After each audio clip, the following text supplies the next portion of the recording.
facilities were excellent. We had good 3 days of practice over there. সাকিবের খেলা না খেলা নিয়ে যা বলছেন হাতুড়ি সিংহে। কানপুরের গ্রিন পার্কে আগামী শুক্রবার 27শে সেপ্টেম্বর মাঠে গড়াবে বাংলাদেশ ভারত টেস্ট সিরিজের দ্বিতীয় ও শেষ টেস্ট।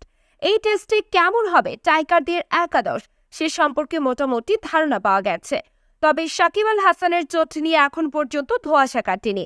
চেন্নাই টেস্ট শুরুর পর থেকে সাকিবের আঙুলে চোটের গুঞ্জন শোনা যাচ্ছিল। নির্বাচক হান্নান সরকারও সাকিবের এই ইনজুরির কথা স্বীকার করে নিয়েছেন।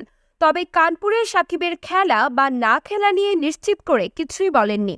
কানপুর টেস্টের আগে আজ বুধবার 25শে সেপ্টেম্বর সংবাদ সম্মেলনে হাজির হয়েছিলেন টাইগারদের কোচ চন্ডিকা হাতুড়ি সিংহে।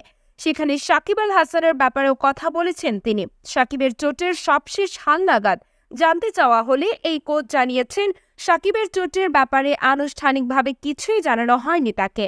চেন্নাইয়ে বড় হারের পর সাকিবের পারফরম্যান্স ও চোট নিয়ে প্রশ্ন ওঠে, যার প্রেক্ষিতে বাংলাদেশ দলের নির্বাচক হান্নান সরকার জানিয়েছিলেন শতভাগ ফিট অবস্থায় চেন্নাই টেস্ট খেলতে নামলেও বোলিংয়ের সময় আঙুলে ব্যথা পান সাকিব। পরে ব্যাটিংয়ের সময় ফের একই জায়গায় ব্যথা পান এই টাইগার অলরাউন্ডার, যে কারণে ফিজিও ওয়াইজিদুল ইসলামের তত্ত্বাবধানে আছেন তিনি।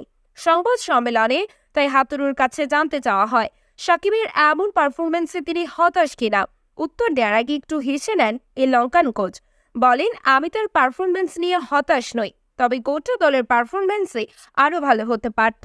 আমি নিশ্চিত যে সে নিজেও জানে আরো ভালো করতে পারে সে। আমরা তার সামর্থ্য জানি, তবে আমার মনে হয় সে দ্বিতীয় ইনিংসে ভালো ব্যাটিং করেছে।